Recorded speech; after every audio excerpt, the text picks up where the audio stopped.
What's up, everybody? Today I have someone very, very special, one of the pioneers of women's MMA with 45 fights. Unless I do, I count 50 with the Ultimate Fighter. So 50 professional fights in promotions such as the UFC, Invicta, and Strikeforce, just to name a few. She's known as the Happy Warrior, Roxanne Modafferi. Roxanne, thank you so much for coming on. Thank you for having me. So yeah, so everyone knows you as a big anime fan. You're well-spoken, polite fighter who came up through the Ultimate Fighter. Fortunately, you lost, but you were given a second shot to come back. You won. Now you're known as one of the pioneers in women's MMA. You've gotten known for your face-off cosplay costumes, as well as your positive nature for always staying true to yourself. Um, what people don't know is how you got to be where you are now. Kind of like the behind the scenes, I guess, of how you got started in mixed martial arts. You're a heavy grappler, but how do you eventually kind of get into martial arts is kind of where we're going to go with this. So, if you don't mind, just kind of not introducing yourself because everybody definitely knows who you are, but yeah, just kind of giving us a start, kind of like taking us back to where everything started and how you got into martial arts and what put you there.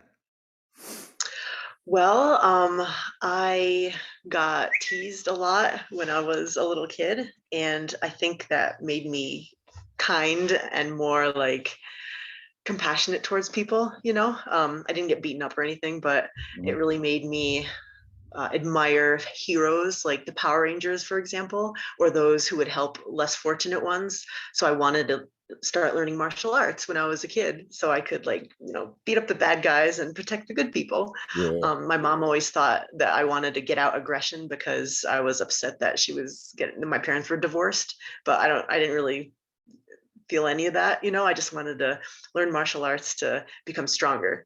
yeah. Um, and Who's your favorite ranger before you keep going? I didn't really have a favorite ranger. Really? I guess I Okay. admired, the Red Ranger because he was the leader, but Billy was also smart.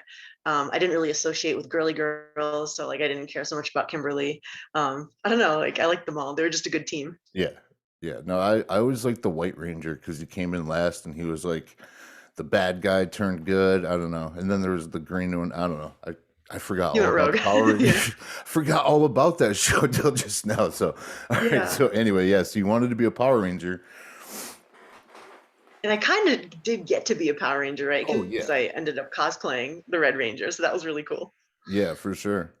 Yeah. So you But wanted to be a yeah, I Power just Ranger, and yeah. yeah. Sorry. And I just loved the martial arts, and I never enjoyed hitting anybody or causing anybody pain.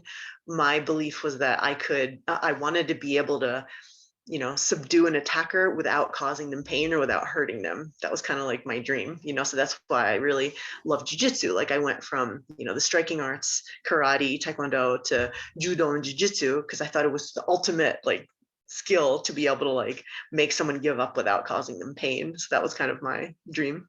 Yeah, yeah. Unfortunately, when you train jujitsu, you end up becoming in extreme pain just learning how to do that process of putting somebody else in pain. Your Gosh, shoulders, that's true. Holy crap. shoulders and your neck and just everything. It's a whole different ball game when you start training in jiu-jitsu and you Yeah. things start hurting you didn't know could hurt, man.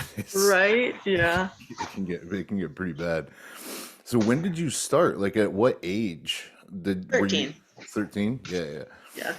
And then how do you kind of break that to people? I mean, like the martial arts, yeah, but when you decide to do MMA and you tell people, this is what you wanted to do, you want a cage fight, and you're going away from, um, I guess, kind of from my perspective, more of like a traditional martial art, and to where like there's more of like that respect built in, to where MMA, back when you were starting, it was definitely looked at as just like a brutal, violent, that thing. Was there any resistance to that, and kind of how did you go through that?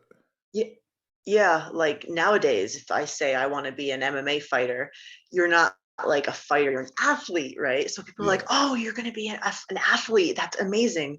You work really hard." But back when I was, just coming up, people are like, "Oh, don't hurt me, you're," like, they yeah, try to kinda, like, mock me almost like, "Oh, you wanna go punch other girls, like, what's wrong with you?" sort of thing. yeah. Was your family supportive of it? Um Well, my mom drove me to martial arts practices forever, so she was used to that. I didn't actually tell my parents that I was doing MMA until I had 3 pro fights. Really? So they were supportive of jujitsu because I wasn't, getting punched in the head, and then once they found out I was doing MMA, they were not happy at all. Yeah, yeah, But they tried to, like, say, like, "Okay, follow your dreams, dear, like, just let us know when you wanna quit, but, go ahead and we hope you enjoy your life." Like, they're trying to be good parents. yeah, yeah. So this is They just were, they basic. are. Yeah. So this is basically just a personal journey for you then. Mhm. And I know, like, I definitely want to dive into it, but do you feel like you've kind of completed that journey at this point? With Yeah. your career? All right. Well, yeah, I have. I'm satisfied with my MMA career for the most part. Now I'm trying to find a job, and that's a whole different ball game. But Yeah. overall, the MMA journey is finished, but I'm still on my jiu-jitsu journey. Oh, that's nice. Yeah. So let's kind of like walk through this. I know I've followed your career since The Ultimate Fighter. That's kind of where I feel like a lot of people, were definitely exposed to who you were. It was I remember on the show you were always a very positive person. And for me personally, it's a very weird thing to see. Just kind of growing up in the environment I grew up in, that positivity leads to like vulnerability, and it's always been like a weird thing, but it's drawn me to you, of like wanted to follow your career. And it's something, like you watch other people and you're like, oh, I aspire to have that, and that's something that I've always aspired to do, is to be able to be like open and positive the way that you have. How have you been able to carry that, throughout your career, in as like you as the person, other than the fighter? How is that kind of, do you feel like that's helped you and everything? Hello, are you frozen? Oh, okay, No. good. I thought I saw a blank. No. Yeah. So I had mental training as a youth with my mom. Like, I attribute a lot to her. For example, let's say my knees are all banged up, so I have to wear knee pads. I think humans tend to naturally think a negative thought. So I would say, "Oh man, like my knees are banged up. I have to wear knee pads for the rest of my life." But she would say, "No, honey, let's think of it this way. Um, you're able to do jujitsu, so you could because you're able to wear knee pads for the rest of your life." I'm like, "Oh, like it's the same thing," but the way she put it makes me appreciate, like, "Oh, I'm still able to do jujitsu because I can wear knee pads. This is great," as opposed to the other way of thinking. So Yeah. she helped me find ways to train my brain into seeing the same situation more positively. Like, let's say you're driving and someone cuts you off. You're like, "Oh, that guy like almost died, like jerk, angry." Well, I would acknowledge that emotion, then I would say, well, gosh, I hope he makes it to his destination safely because he's driving like a maniac. Maybe his wife is in the hospital. Like, I hope he's okay. I hope he makes it. So I try to like turn that in a different way and Yeah. think of it a different way. And plus, it does help that I think I'm naturally more uh, like spunky. And I really try to enjoy every little thing more than usual. Like, I try to over enjoy things. Like, for example, I freaking love chocolate ice cream. It's the best food in the world. So let's say my boyfriend brings me home chocolate ice cream. I might think, oh, this is great, chocolate ice cream. No, my wonderful boyfriend loves me and he wants to make me happy. So he brought me this ice cream and I'm going to enjoy it. And then I'm so happy that I have a boyfriend who loves me. We're going to get married. This is great. So like, I really try to like relish every bit of positive emotion, even though it's a small thing. And that helps me get more out of life.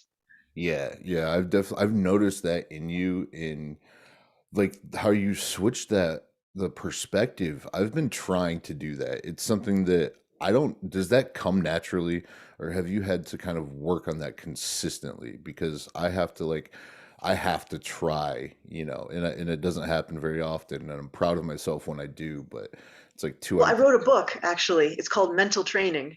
So feel free to check it out. It's on my Yeah, website. yeah. I was hoping we could get into those, but yeah, I'm definitely gonna have to pick those up. Just kind of in like diving into more of the research of you. That's kind of where I came across those, and the I don't know fact if you're that gonna get into this, but like also when I was going through like my losing streak, I was like, oh man, this sucks. I suck. I can't win. And then I told myself, like, no, like you're an intelligent woman. Let's problem solve. Why are you losing? Let's go try to find a solution. So I tried to I had this big ball of energy right, like upset energy. And I'm like, all right, I'm not going to put this energy towards being upset about my problem. I'm going to put it towards a solution. So today I'm going to go like try to ask people about a different coach. I'm going to try to like find a different gym. Like I'm going to try to make some change that's going to improve my life. So that's how positivity and like my mental training kind of helped me refocus my energy to something productive that helped me in my career. yeah, yeah. When you were going through your losing streak, it's I don't like in researching you and seeing that losing streak, it almost seemed like I also like I'm kind of going through a losing streak right now. And so the timing, like I'm hoping I don't fuck this up too much to where we can actually talk about it. But like the timing and like that, it seemed like it'd be a good segue to have a conversation about losing. If you are open to that, because it's Mhm. when you look at your record on paper, it's not the greatest record. But you are a huge pioneer in the sport. You've had a shit ton of fights, and losing is part of the sport. And I feel like the sport, and for me, has given me more life lessons than I actually thought I was going to get. I thought I was just going to go learn some jujitsu, some Muay Thai, like try to stay away from wrestling. and and I ended up learning life lessons every single day, that helps me when you do get those life lessons of losing. How do you handle taking a loss? Because you've been all over the world. You moved to Japan for this, and you've had some losses there as well, I believe. So how do you handle taking a loss on a personal level, like outside of the cage, once the cameras are off and you're alone? What's your process for that? I've actually really struggled with taking losses. I feel like in the beginning of my career, it was easier, sort of. Like I was still so distraught. Like I remember one time I lost to my one of my rivals. I wanted to go like jump off a bridge. Like I was just so upset. Um, so I had to make it through the night, cried all night, and then I woke up the next morning and I said, "All right, so we're going to train really hard. So by the time that we have our next fight, like me and myself, Mhm. by the time we have our next fight, we're not going to be the same person who just lost last night. We're going to change ourselves. We're going to be better." So like I kept that pain of that loss. Like basically everything I had wasn't enough, and all my months of training wasn't enough. And it really was hard. But then I trained really hard and I was able to have the confidence in myself for the next fight because I trained really hard. Um, but I feel like these past maybe 5 fights, Mhm. it's been worse. And I'm still trying to figure out exactly why. It might be because the stakes were higher and that now, I was in the UFC, and if I didn't win, I would make half the money. It's like huge. Yeah. Um, and then I wouldn't be able to get another opportunity. I might get cut. So it wasn't just like it started out just being a test of my own skills, and then it turned into like, oh, you not only do you suck, which is not true, but that's what you think, Mhm. what I thought, but you don't get the money, you don't get the next opportunity, your career is damaged. Like it's so much pressure. So that's another reason why I was like, man, I'm excited to stop fighting because I feel like a little part of me dies every time I lose a fight. Yeah. Um, so I don't know. I think I could probably have handled my losses better. Um, I don't know if I needed more guidance or maybe it was just my warrior spirit because I went into fights not like with an athlete mind. I went in with a martial arts mind, like, oh, I have to, win. Like the anime heroes inspired me. Like, oh, I have to beat the bad guy to save the world, which is not true, but Yeah. So I think I put too much pressure on myself, and I like associated, not associated. I linked my self worth in with my wins and losses, which is not good. But you almost can't help it. Like when you're a martial artist, I don't know. Um, I guess I could do like um, a survey of how my other fellow martial artists handle losses, but I did really struggle with that, to be Yeah. honest with you. Yeah. But going through those losses, you lost um the big one that I saw you lose was the Ultimate Fighter. Was the first one, and then you came back. What's that like? Kind of coming back from those losses and getting that call. Getting into the UFC, having that contract. The are the highs as high as the lows are low? Yes. Yeah. Okay. Yeah. Winning is pure ecstasy. Yeah. It's the best feeling in the world. What was your celebration like when you finally got that contract that you were in the UFC? You had gone through all the other promotions and you made it because your dream wasn't ever to win the belt per se. Like I don't mean to be negative in that. Like it's kind of going off interviews that I've watched. Your dream was to be in the UFC, to compete Yes. as a martial artist in the UFC, and you accomplished that dream. Uh, what do you do once you do I jumped around and ate a lot of ice cream. that? Exactly as you said, that was my dream, to accomplish that was so cool. Yeah, I just have to keep reminding myself. Anytime I get bummed out about my losses, I have to tell myself, hey, you lost in the UFC. That was your goal. So, yeah, I got to give myself some credit. and on a personal level, watching the way that you handled the losses helped me because like it's hard to show emotion for me. I know for a lot of people it can be hard to show emotion, but for me it's hard to even like accept a loss, but you're able to display those emotions openly, and like it's okay to like cry and to be upset or whatever, and to see that on TV is it's genuine to who you are. um so that does help. It helped me in a level of thinking that I wasn't just watching a fighter, I was watching a person, and it Oh, helped me that's kind awesome. of kind of follow your career and be like, all right, it's okay to lose, and to learn and to come back through that. To segue that You're in. right. It really is okay to lose. Yeah, I didn't know that. I had no idea that it was okay to lose, and I didn't know that it was also okay to say that you're not okay. That's a thing that I'm learning as well. So, yeah, I don't know. I don't know where that was going, but I need to know, like with all the like any losses that you had or problems, as specifically a woman. I believe I texted you this question. It's from an important person in my life. She wants to know, do you have, was there any barriers kind of getting into the UFC as a woman? And kind of how did you overcome those barriers? I think the only barrier that I really felt was the frustration of not getting as many fight offers as I wanted. Because as fighters, we were, well, I am always trying to be ready. I'm always trying to stay near my weight. I kept my weight to a certain level where I could be ready to take a fight, a last minute fight on like a week and a half's notice. So I was always ready. I was always trying to do burpees and keep my cardio up and I got fights like twice a year, maybe 3 times if I was super lucky. So I think I just wanted to fight more. So that was really frustrating. Um, I think I really feel like the UFC is relatively fair for women and men. Like if you're good, they'll give you a chance.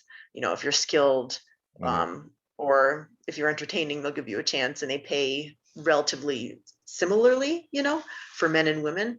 I don't see a huge discrimination there, so that's cool.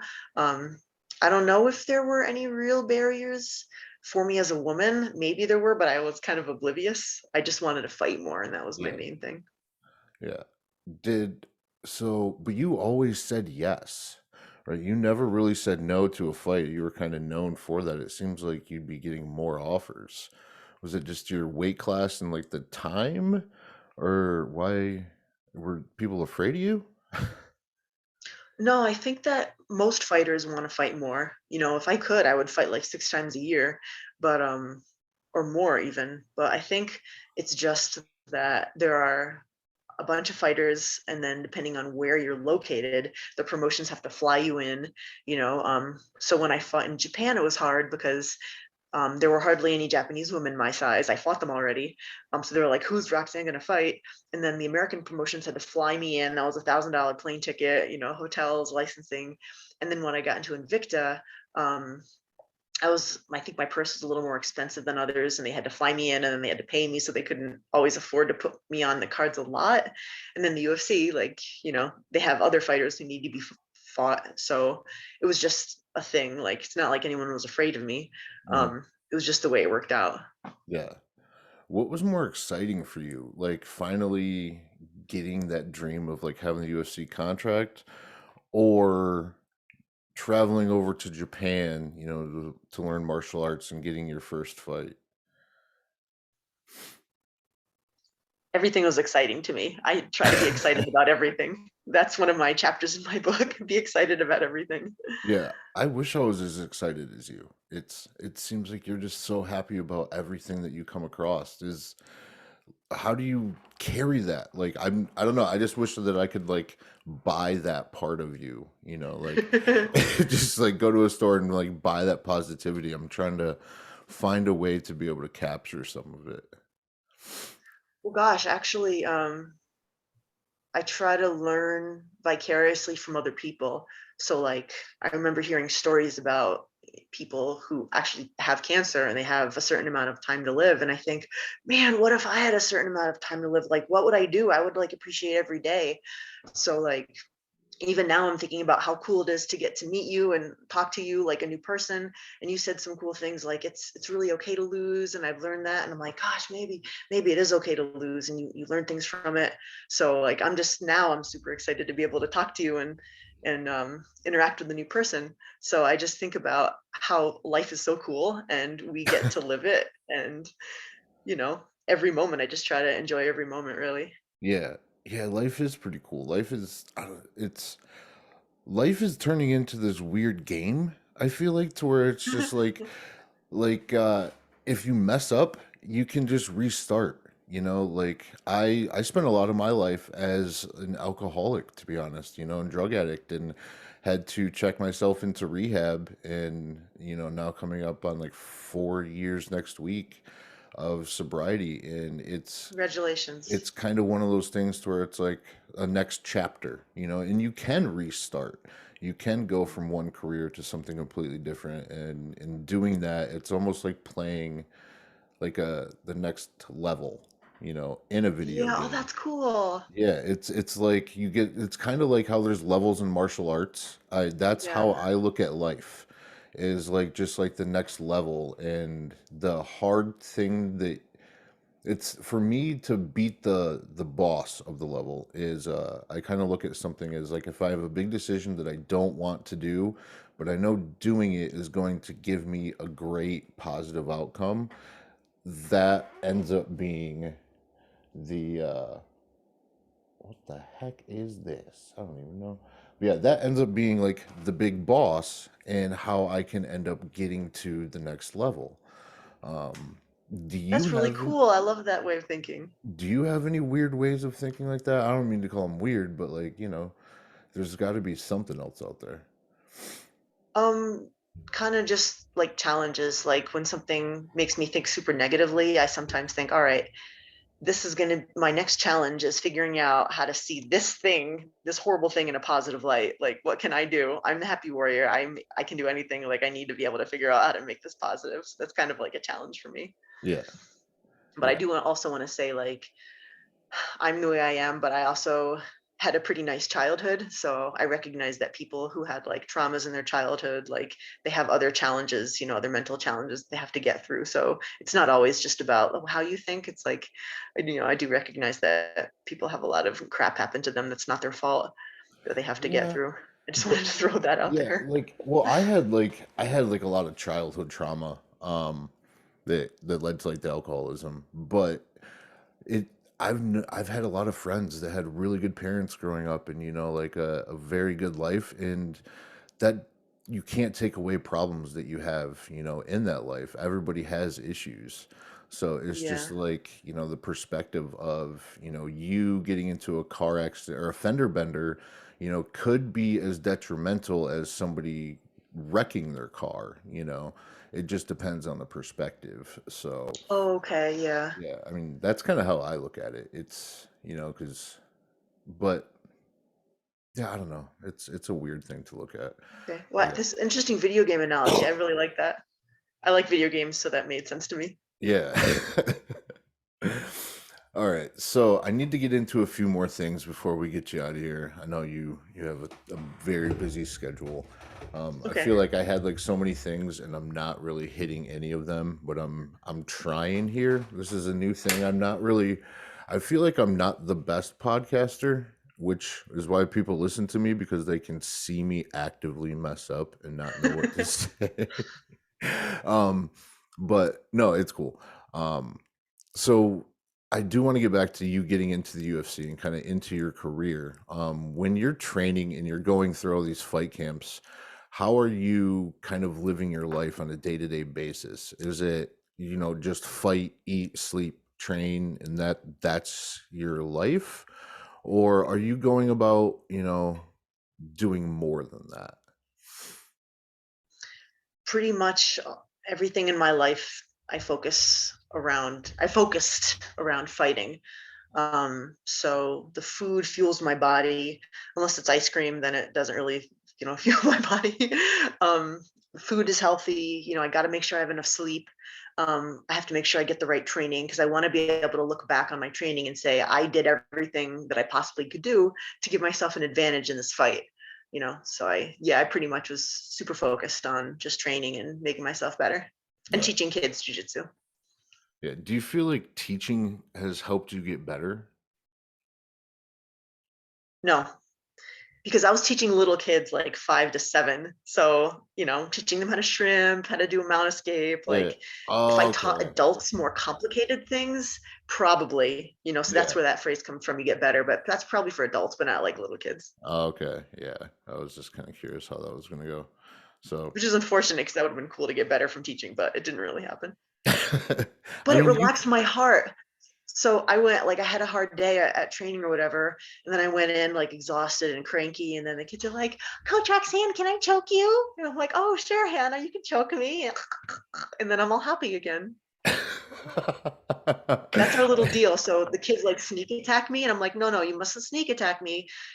Someone could get hurt, but if you ask me nicely if you can choke me, then you yeah, can always." So that was our little deal. that's awesome. Yeah. I It's love so going to cute. the gym It's and so cute. yeah, I love going to the gym. I think it's on Wednesdays. We have gi jitsu for kids, and there's like 30 little like gis running around, and like I don't know, it's hilarious just to see these kids running around. It's really cute. It's a Mhm. different side to martial arts that I wish the general population knew more of, that it was more of a family sport. And with the family sport, you're talking about you have your boyfriend. I thought you got engaged. Well, fiance. Yeah, okay. All right, yeah. So you are engaged, and do you have any plans for the wedding? Or Yes, it's gonna be you October do? 16th of this year. Okay. How are you doing it? Is this something you want to keep private and you're not trying to put out there?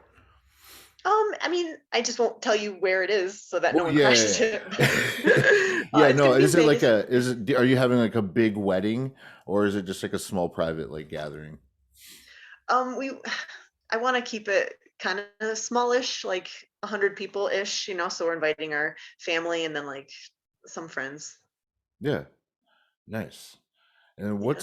what is next for you? It seems like you've traveled the world.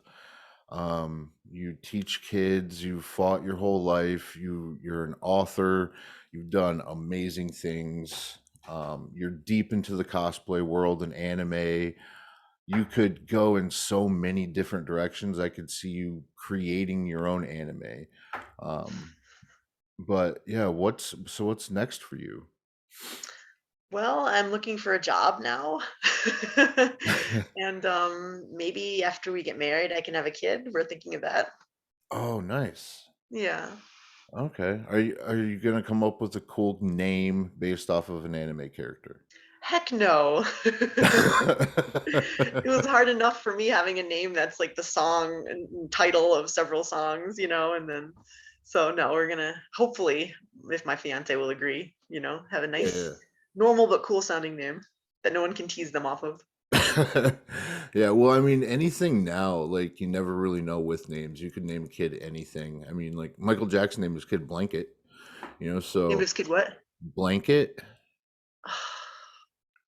like remember, yeah, that was like a thing like a while ago. So I didn't know that. yeah, so I mean, you can have any name that you want. It's My training partner named his daughter Athena, and I'm like, okay, that's really cool. Like that's a goddess's name. That's so cool. Like, yeah. how can you tease anyone? Like, you're Athena. Like, oh, Oh yeah. sorry. No, no, don't be sorry. No, especially if they're a positive person, like it'll definitely carry very well. So, all right. Well, I feel like we've talked, and I didn't really bring up as much as I wanted to. I feel really bad, especially for my audience, my friends. But I had a I good feel like we talked conversation. about a lot of good stuff. Yeah, no, we did. It's just there's just so much more that I wish we could talk about. Like actually talk about your come up, talk about your career. But I mean, I could pick your brain for hours on, everything from like training techniques to what the business side of, being in the UFC is like. But that's not really part of your life now. You've kind of moved on. But yeah, Maybe no, another time. yeah, maybe another time. So, all right. Well, I'm gonna let you get out of here. Go ahead and end this, and I genuinely appreciate you coming on. So I do want to thank you for coming on and for supporting me in this, having a good conversation, and maybe we can come on again and talk some sort of philosophical life experiences again. So I don't know. Awesome. Well, it was a good pleasure getting to know you. Thanks for the chat. Yeah, thank you for coming on, and it's good to talk to you, and I'll talk to you soon.